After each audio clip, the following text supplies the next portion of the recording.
આવતો હતો યાદ એના કરતા એન્જોય કર ટ્રીપ ને બીજું તો શું ના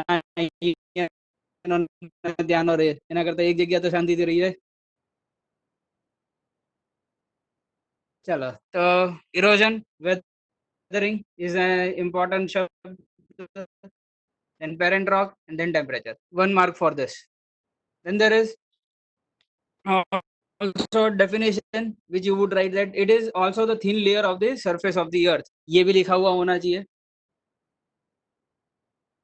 and what does it depend on the formation of the soil depends on the rock and the climate it depends on rock and the climate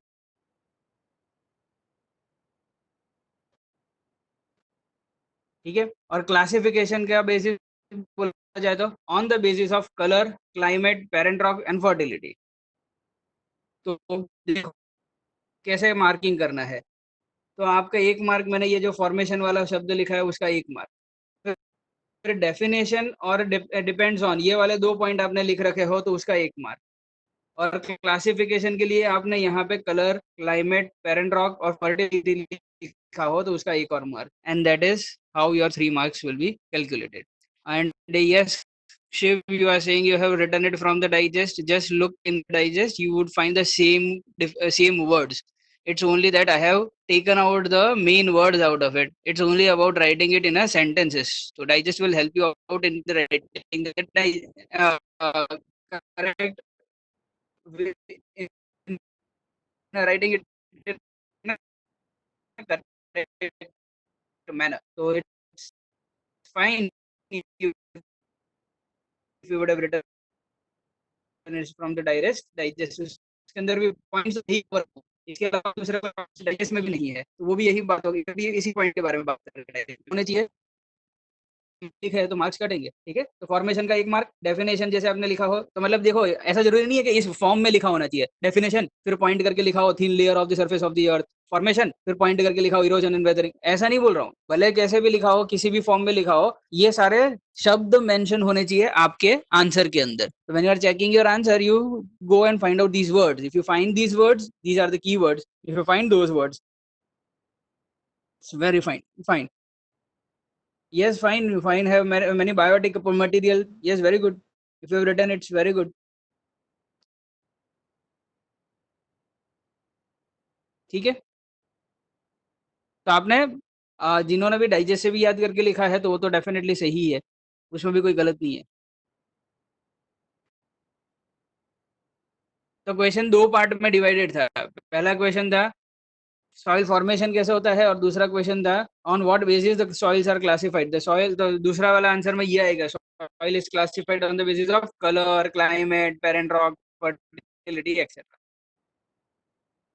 अभी आखिरी 12 क्वेश्चन राइट नहीं 2 है क्वेश्चन और तो 10th question list down the different types of soil and explain any two in detail तो इसका तो answer आपको पता ही है ऐश्वर्या राय बच्चन लगान देखकर मुस्कुराई फिर मर गई तो alluvial soil red soil black soil laterite soil desert soil mountain soil forest soil and marshy soil if you have written this whole 8 correctly 1 mark for it पूरा 1 मार्क अगर सारे के सारे नाम आपने सही से लिखे हैं अगर सर बीच में मेरे को बोल लेने दो पूरा अगर ये बीच में प्रॉब्लम आता है अगर मेरी बात नहीं समझ में आती है तो मुझे पूछ लीजिए बिकॉज इंडिविजुअली बताना डिफिकल्ट हो पाएगा मुझे आपको मेरे को पता है आप बोलोगे कि सर मैंने ब्लैक को ऊपर लिखा है लेटराइट को नीचे लिखा है ऐसा कुछ भी बोलने की तैयारी में हो नहीं, तो रुक 2 मिनट रुक जाओ ना 2 मिनट वो मेरे को पूरा कर लेने दो मेरा आंसर खत्म हो जाने दो उसके बाद आपके डाउट है तो वो क्लियर करो ठीक है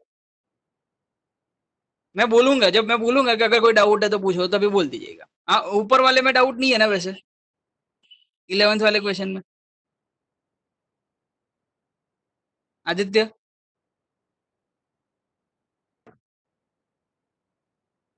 आदित्य हाँ तो पीठ हाँ तो बोला ना मेरे को वही तो बोल रहा था कि मेरे को खत्म हो जाने दो अभी ले रहा बात था ही खत्म नहीं की थी मार्शी को पीठ ठीक है तो यहाँ पे basically these are the name of the soils तो जस्ट जैसे आदित्य ऑलरेडी मेंशन महर्षि को पीठ लिखा तो सर चलेगा? हाँ भाई चलेगा ना, क्यों नहीं चलेगा, है ही उसका नाम तो क्यों नहीं चलेगा? मैं थोड़ी चला रहा हूँ यहाँ पे, टेक्स्ट बुक जो बोल रही है वो चल रहा है, मेरी मर्जी नहीं चल रही, टेक्स्ट बुक की मर्जी चल रही है। टेक्स्ट बुक महर्षि को पीठ बोलते तो बोलते हैं, पीएचडी करके बैठा हुआ इंसान नहीं हूँ तो मेरी ही चलेगी, टेक्स्ट बुक बोल रहा है वो गलत है, मैं बोल रहा हूँ वही सही है, ऐसा नहीं है कुछ मिस्टेक्स टेक्स्ट बुक की वो बात अलग है, लेकिन जिस जगह पे उन्होंने दे रखा है मार्शी और पीठ, हमने भी पढ़ रखा है कि मार्शी को पीठ बोलते हैं तो बोलते हैं, तो सही है ना, गलत क्या उसमें? तो फिर मार्शी की जगह पीठ लिखा है तो आंसर सही है, तो आपके 8 अगर आपने लिखे हैं तो पूरा 1 मार्क, और अगर आपने एक गलत लिखा है तो आधा मार्क मिलेगा आपको, क्योंकि पूरे के पूरे लिखने थे आपको। You will gate half mark for right, you will gate a full 1 mark for writing all the 8 correctly. No need of maintaining the odd ऊपर नीचे कर सकते हो। Then soil formation. Yes. Then you were supposed to write any two. Explain two. किसी भी दो को detail में एक्सप्लेन करना है। आपने किसको दो को किया है वो आपकी मर्जी है। I have given you over here the list. ये 4 लिस्ट है, ये 4 में से अगर कोई एक किया है तो वो ज्यादा बेटर है, बाकी के 4 में से कुछ किया है तो आई वुड सजेस्ट के मैं आपको पूरे मार्क्स उसमें नहीं दूंगा, क्योंकि उसमें लिखने के लिए कोई ज्यादा कंटेंट था नहीं। तो इनमें से अगर आपने कुछ लिखा है और ये टोटल पॉइंट जितने दे रखे हैं, there are 6 point for each and every soil over year.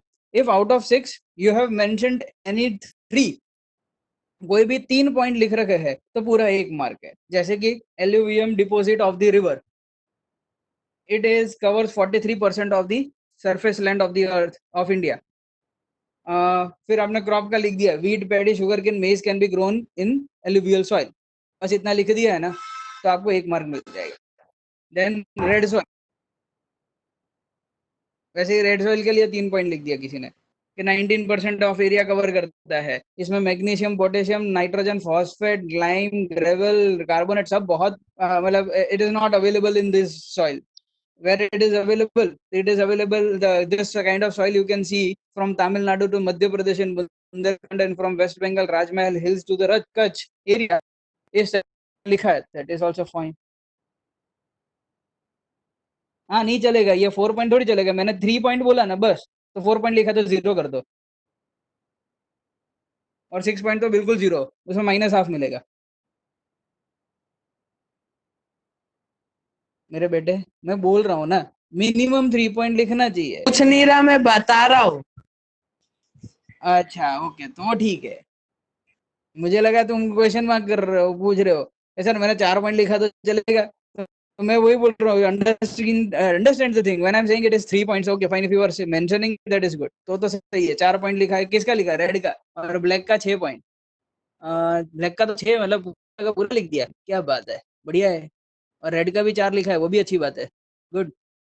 मैंने ब्लैक एंड रेड लिखा, यस दैट इज फाइन। ये 4 में से अगर कुछ लिखा है ना तो मैं ज्यादा बेटर कहूंगा रादर देन राइटिंग उसके पीछे वाले 4, क्योंकि पीछे वाले 4 जो है वो उसमें कुछ है ही नहीं ज्यादा डिटेल लिखने को, ठीक है। तो बेसिकली सर हाँ बोलो। સર સોઇલના બધી સોઇલના નામ લખ્યા અને સોઇલ થી છે ને પ્લાન્ટ ગ્રો કરે એવું લખ્યું, તો हाँ એના કેટલા માર્ક્સ? हाँ तो सिर्फ प्लांट का नाम लिखा है, कौन सा ग्रो किया था, आधा मार्क और आधा मार्क, हाँ मतलब एलुवियल सॉइल लिखा, एलुवियल सॉइल में आपने अगर प्लांट का लिखा ना नाम तो उसका आधा, और रेड सॉइल लिखा उसका प्लांट का नाम लिखा तो उसका आधा मार्क, यानी 1 हो गया, और ऊपर 8 नाम लिखे थे उसका 1 हो गया, तो 2 मार्क्स इन टोटल। हाँ sir. Okay fine, very hello. Good. Alluvial black 5 points, very good. तो इन शॉर्ट देखो मार्किंग स्कीम समझा देता हूँ फिर से। 8 हो गए, 8 लिखे हैं उसका 1 मार्क। नीचे आपने सॉइल के नाम में 2 सॉइल पकड़े, दोनों सॉइल के लिए अगर मिनिमम 3 पॉइंट होने चाहिए, 3 से कम लिखा है तो आधा मार्क लिखने का, 3 से ज्यादा लिखा है तो पूरा 1 मार्क, 3 लिखा है तो भी पूरा 1 mark, simple, that is it. क्या हो गया कुछ? Hello sir sir. શું ના સર, 2 સોઇલ લખ્યા છે, ડેઝર્ટ સોઇલ ને માઉન્ટેન સોઇલ, हाँ तो ચાલે જ ને? ત્રણ માં 3 पॉइंट લખ્યા છે। હા, 4 લખ્યા છે બંનેમાં।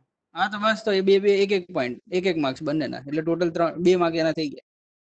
ઓકે अब मेरे पास पास वो अभी है नहीं, मैंने वो नहीं निकाला है, तो अगर आप वो आप एक बार चेक कर लीजिएगा कि सही है कि गलत दिखा है आपने पॉइंट्स।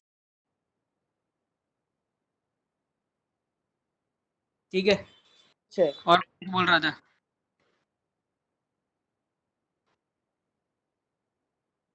સર મેં બોલતો હતો કે મેં ડેઝર્ટ સોઇલમાં 3 પોઈન્ટ લખ્યા છે એટલે હા તો ઝીરો આપી દેવાના એમાં તો મેં કીધું તો ખરું અરે 3 point નહીં એ તો પછી શું ઓલા કુશે પૂછ્યું ને એટલે ખબર પડી ગઈ कुछ क्या, मैं क्यार नो बोली रही हो, 3 मिनिमम पॉइंट चाहिए। इतनी सिंपल इंग्लिश क्यों समझ नहीं आ रही? मिनिमम 3 पॉइंट लिखे होने चाहिए। If you have written 3 points you will get 1 mark, anything less than 3 half mark. सुनो ना बात को, इतनी उतावलापन क्यों हो रहा है? क्या बोल સાંભળો ને પેલા સર જે કહે છે ને સાંભળો તો ખરા એક વખત।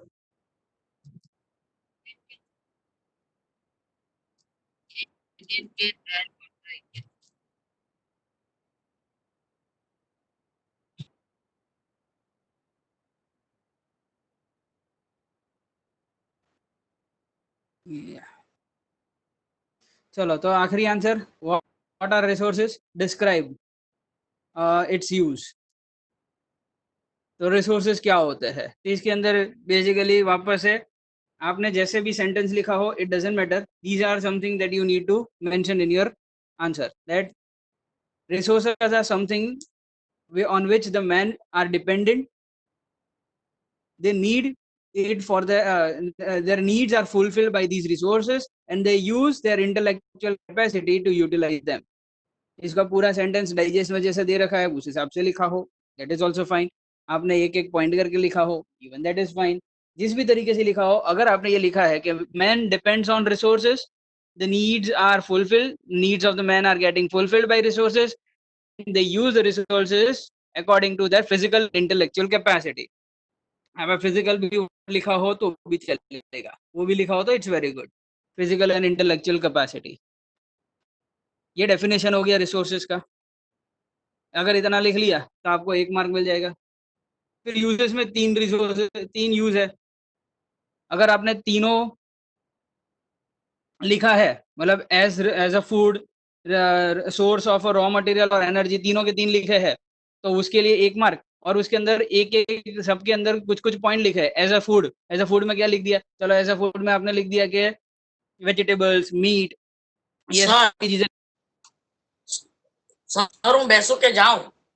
ना बेस, હા तो एज अ फूड लिख दिया। फिर ऐसे रॉ मटेरियल की तरफ लिख दिया। रॉ मटेरियल में आपने एग्जांपल लिख दिया कि ये सारे रॉ मटेरियल्स है, मिनरल्स है, कोल है, पेट्रोलियम है, these are all sources of raw material.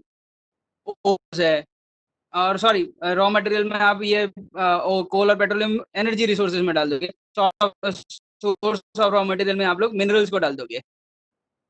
ठीक है, तो इस प्रकार से आपने लिख दिया है। और एनर्जी में आपने कोल, पेट्रोलियम, सोलर एनर्जी, इतना लिख दिया है तो इट इज इनफ। हर एक के अंदर एक एक पॉइंट भी लिखा होगा, एक दो दो दो पॉइंट लिखे होंगे, दैट इज फाइन, दो दो एग्जांपल। तो मार्किंग कैसे करेंगे? 1 mark for the definition. For each and every use, एक यूज के लिए आप मान लो अगर आपने एक यूज नहीं लिखा है तो आप उसका आधा मार्क काट दो, और 2 यूज नहीं लिखे हैं तो आप 1 मार्क काट दो। सिर्फ एक यूज लिखा है तो 1 मार्क दे दो, मतलब। ठीक है, इन शॉर्ट काटने के डिपेंडिंग अपॉन आपने कितना ओमिट किया है उस हिसाब से आपके मार्क्स काटते जाइए, तो आपको समझ में आ जाएगा कैसे मार्किंग करना है। 1 मार्क डेफिनेशन का। यूजेस के अंदर आपने जितने यूजेस नहीं लिखे हैं उतने यूज के आधा मार्क काट दो। एक यूज नहीं लिखा तो आधा मार्क कट, 2 यूज नहीं लिखा है तो दूसरा 1 मार्क कट, तीनों यूज नहीं लिखे है तो पूरे 2 मार्क कट। फिर तो यहाँ पे आपका आंसर खत्म। और सिर्फ नाम लिखे हैं यूजेस के, it is used as a food, it is used as a source of raw material, it is used as an energy resources, इस तरीके से भी लिख दिया है तो उसका 1 मार्क मिल जाएगा। बाकी एग्जांपल नहीं दिए तो फिर तो ये सारे मैंने सिनारियो बता दिए किस प्रकार से मार्किंग हो सकती है। अब किसी को कोई डाउट है तो पूछ लीजिए, नहीं है तो मार्क कर दीजिए। સર हाँ, 3 યુઝીસ ના એક્ઝામ્પલ સાથે લખ્યા હોય તો 3 ને? सर कितना मार्क्स की टेस्ट थी? हाँ,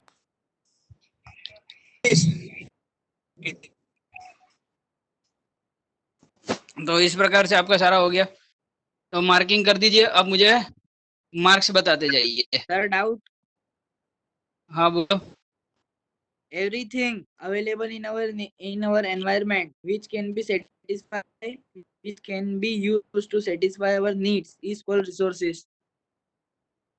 Using his intellectual capacity,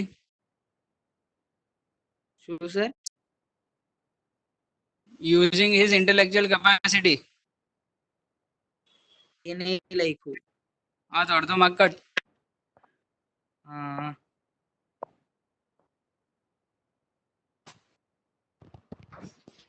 okay અને સેક્શન એ અને બી હતો ને એ મળાવીને છે ને, જો સેક્શન એ હતો ને એ આખો ખાલી ફર્સ્ટ વાળો ક્વેશ્ચન હતો ને એ ખોટો,